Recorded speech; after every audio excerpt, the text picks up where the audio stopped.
The festive season has arrived, and many Kenyans have already made plans to travel for the holidays as they make time to rest, take a break from their daily routines, and connect with their loved ones. That sounds like a good way to spend time during the Christmas break, but what if those plans don't fit within their budgets? Mint starts now. Also on Mint, the back-to-school rush, how parents can prepare for school fees. Paint, fabric, and newspapers, the art of Cyprian Kiswili. The Bottle Boss, how Kiseki is giving waste a second life. Earn it, spend it, save, invest. Earn it, spend it, save, invest. Mola, kila siku niko chesa. Mola, make more bila stress. Mola, kila siku waste. Mola, make more bila stress. Many of us agree that holidays are worth spending on. After all, they bring joy, create memories, and offer a much-needed break from daily life. However, they are also costly because transport, food, accommodation, and experiences do not come cheap. These expenses increase further during peak seasons such as Christmas due to higher demand for goods and services. On Money Moves tonight, we ask Kenyans whether it's a wise financial decision to borrow for a holiday or to save up and enjoy it stress-free. Earn it, spend it, save, invest.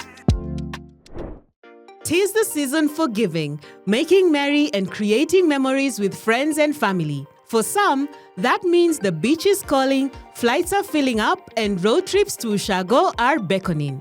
But what if your wallet is not ready? The big question is, should you take a holiday loan to fund that trip? For many, a holiday is a luxury, not a necessity. And that is where our conversation begins. I feel like holidays are sort of a luxury. So if you don't have the money to celebrate, opt for a cheaper option. Going for an holiday is not an emergency, it's something you have to plan for. I think taking loans, first of all, as a concept is silly. Unless you really have a good reason to take a loan. Loans are very expensive from experience. So for whatever the reason, I try and avoid loans by all means. That's including when going for a holiday. I'd rather save. Saving rather than borrowing appears to be the wiser choice. And the reason? Debt takes away the joy. If you're saving for a holiday trip, it should be something that you enjoy throughout, even if you're done with the holiday trip. I don't have to think about debt now. If I do have debt, I'll enjoy my trip. Then later on, I'll be like, how am I even paying this debt back? If you don't have the money and you go about borrowing from different places, I feel like that's not a wise money idea. So, how do they go about planning their holidays?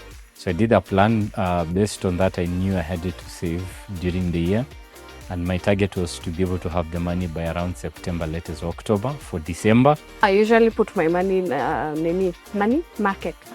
My last holiday, I saved for over a year for me to be able to go for that holiday. So I was saving a given percentage from my salary for that holiday. And sometimes, mom picks up the tab.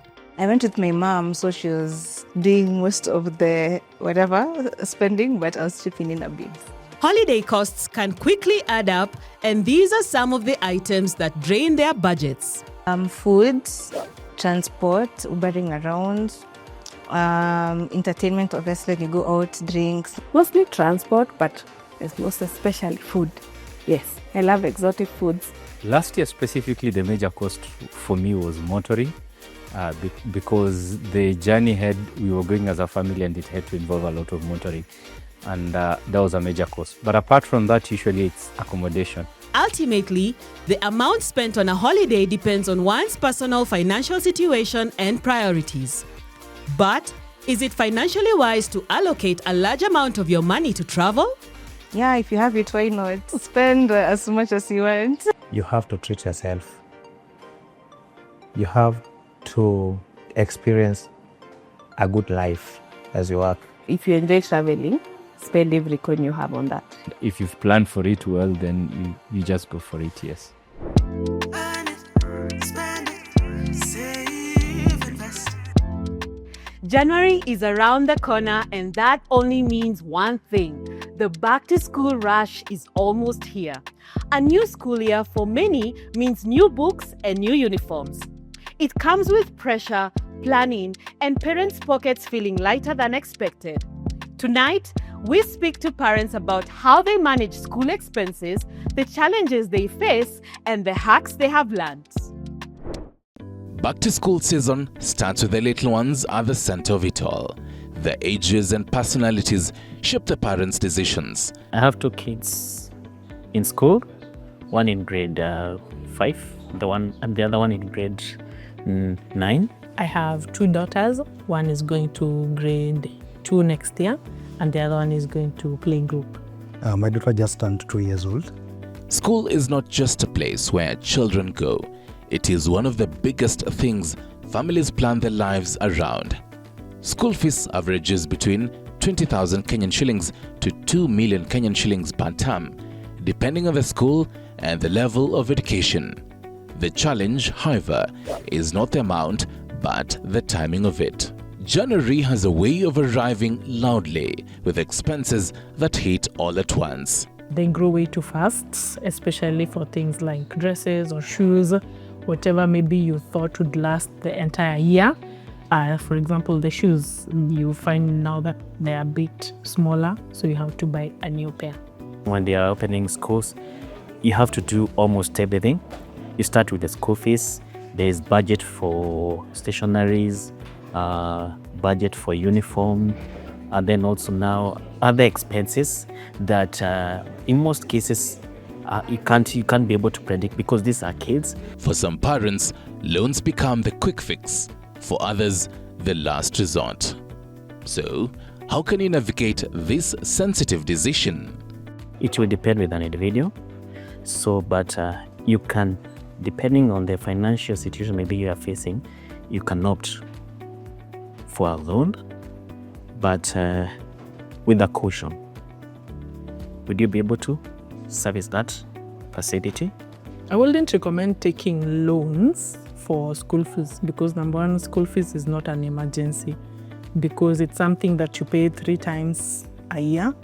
So probably budget for it if it's even monthly. Put aside even if it's 10K or 20K, so that by the time a new term comes around, you have something even to, I don't know if they put deposit for school fees, so that even if you don't come up with the whole amount, you have something at least.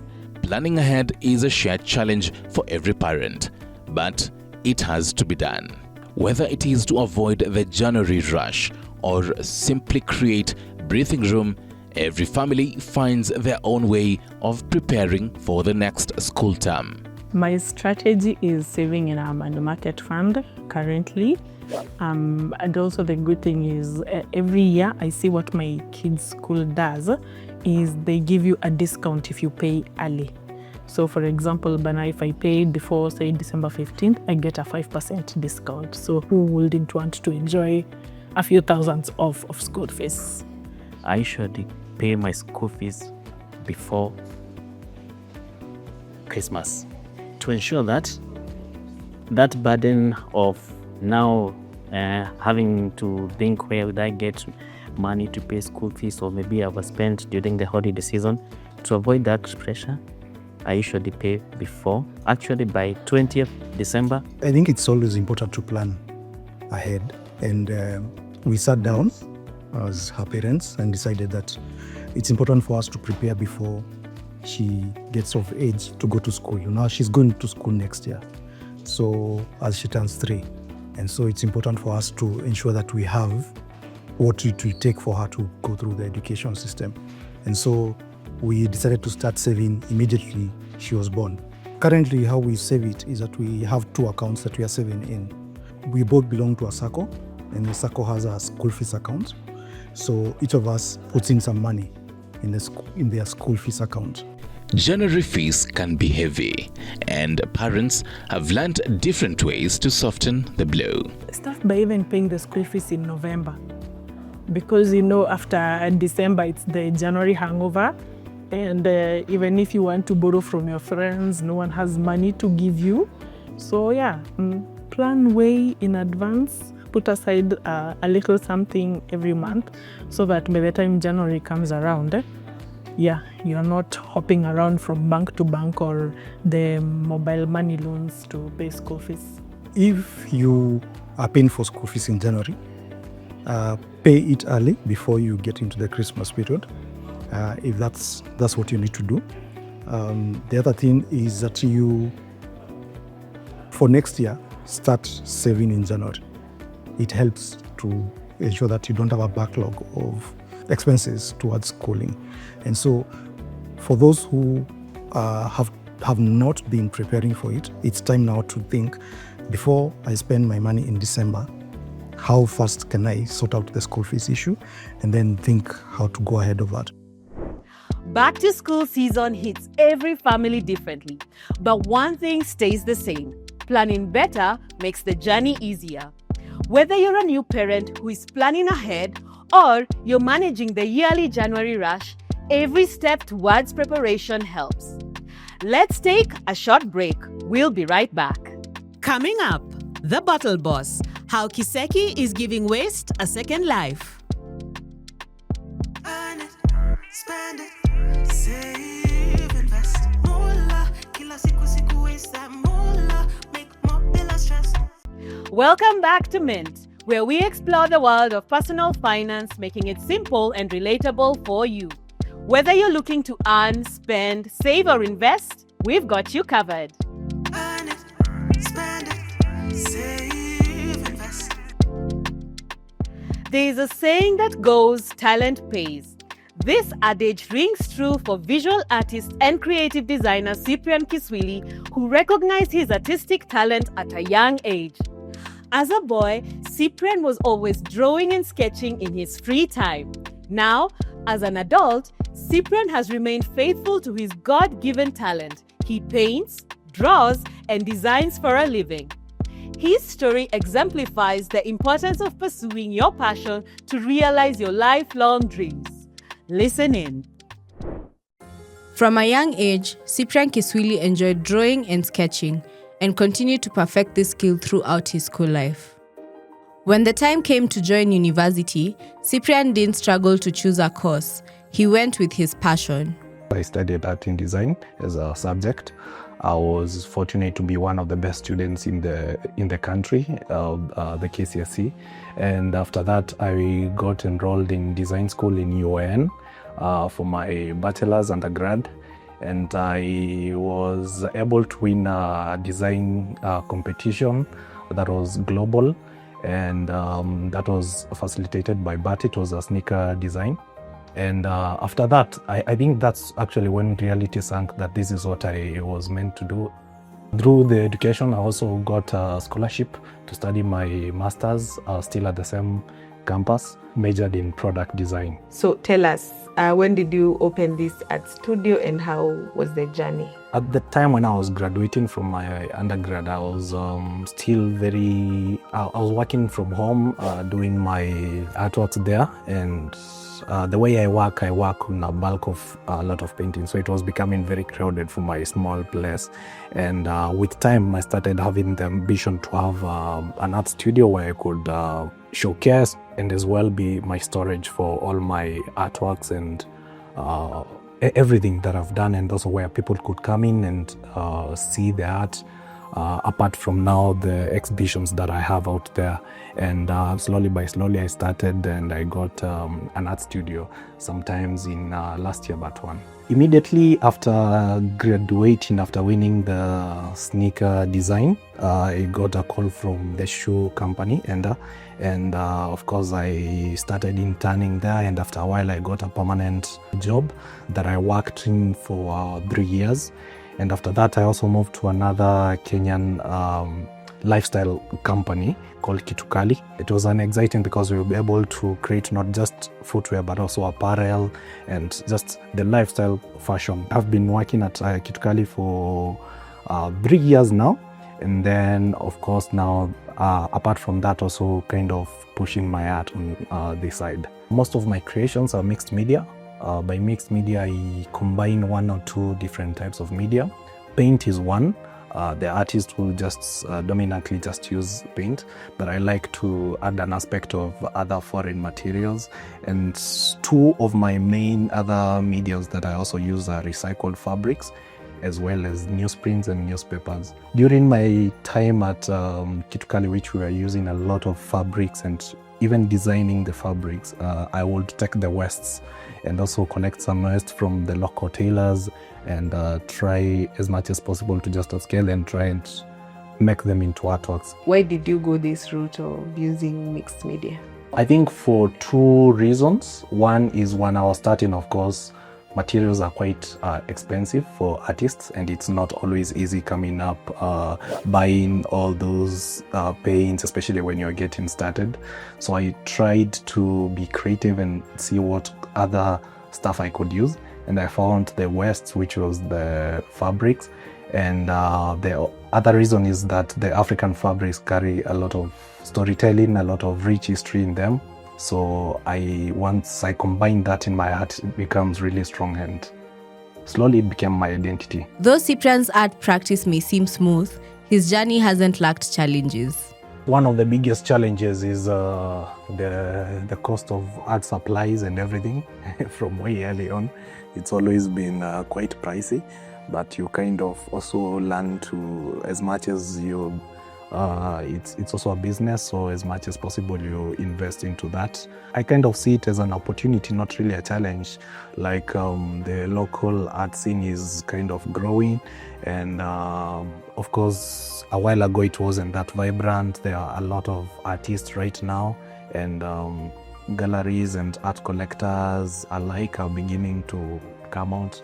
Even Kenyans themselves are beginning to collect a lot of art. I see that growing, so I kind of see that as an opportunity. And what are your future plans as cash art? Yeah, mostly I would want to grow into my practice. I want to showcase internationally, have exhibition and a lot of collectors from all over the world, even locally as well. People really appreciate that.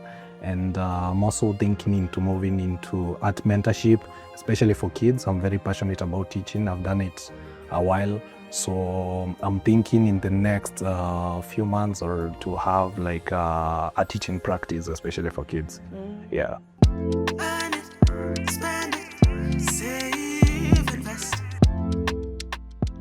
On Boss Moves tonight, we meet engineer James Mwendwa, the founder of Kiseki Limited, a company that recycles and upcycles glass bottles into repurposed glassware, chandeliers, art, and vases. When he launched the company at the end of 2023, he was the sole employee. Now, 2 years on, his ambitions are greater. Hi, my name is James Kitavi, MD Kiseki. Karibu Kiseki.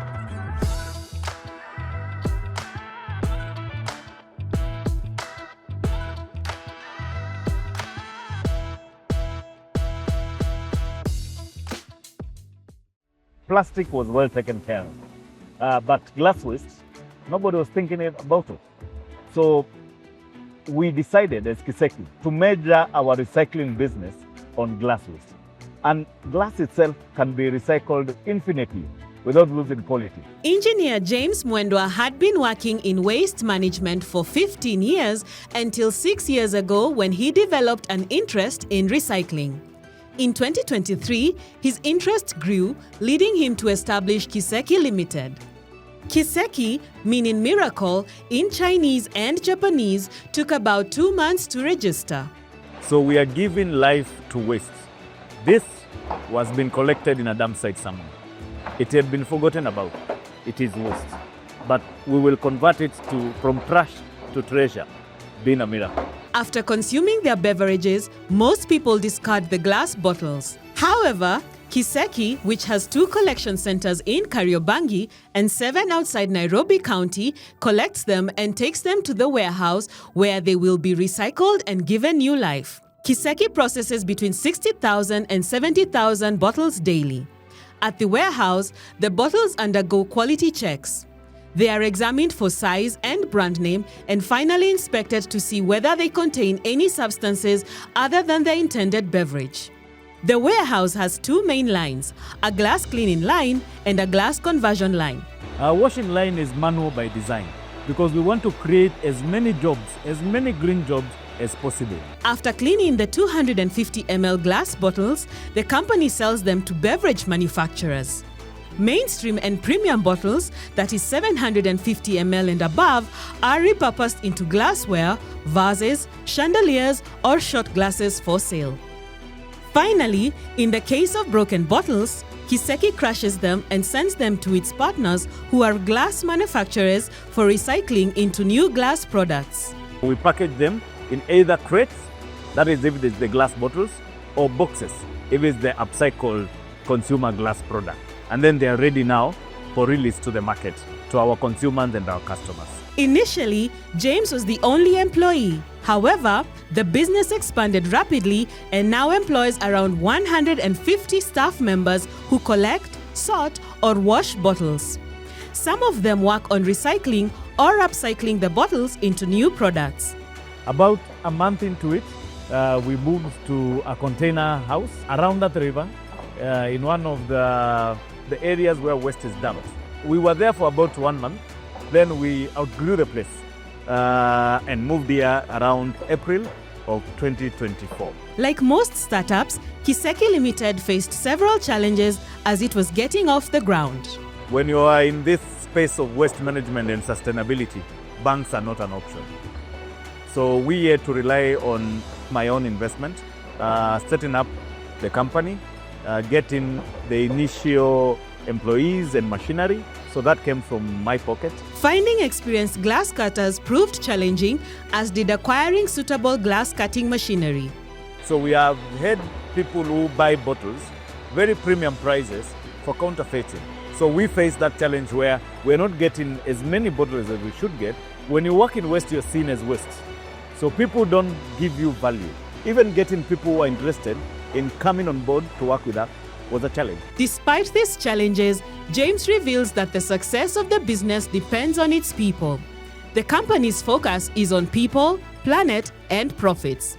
Profit is last, again by design, because it's the life-changing moments that we have granted to people, former dump site workers, now who have a career. I've heard people who have gone back to university, yet just about a year ago, life was intolerable. My, as Kiseki, biggest achievement is seeing a lady called Mweni, who I met in Dandora dump site. Today she is in Kiseki as a supervisor. Her kids are in school. She has a good roof over her head, and they even enjoy going on holiday. That is my biggest success. And we have 150 of these. So you can imagine the story. Initially focusing on recycling glass, Kiseki's future appears promising, with plans to create more financial opportunities for communities from recyclables. We intend to manufacture glass bottles, either for the beverage industry, for the pharmaceutical industry, or just for water. We want to be entrenched in our communities. We want people to participate actively in sorting waste at source. Every Kenyan generates about ½ kilo of waste every single day. If we did our part in sorting this waste, then it will not be a menace. It will become a financial, opportunity for even the people in the villages, because plastics can be sold. Glass now can be sold. Paper can be sold. Food waste can be sold and converted to fertilizer. So Kiseki is looking to be at the center stage in transforming our whole ecosystem and how we view and value waste.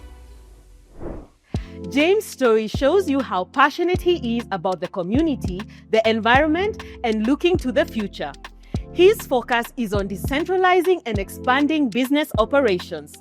He also wants to employ and train more employees who, like the rest of the Kiseki staff, will earn a living wage. As he continues to promote responsible sourcing, he is also striving to manage the waste recycling process from collection to post-conversion. That's it for this episode of Mint. We hope you're living with fresh ideas about investing, spending, and what it takes to keep going as an entrepreneur, and maybe a new respect for flair too. For more information, visit mint@mula.co.ke or tv47.digital. Stay safe and keep minting. Until next week, I'm Lydia Nyawera.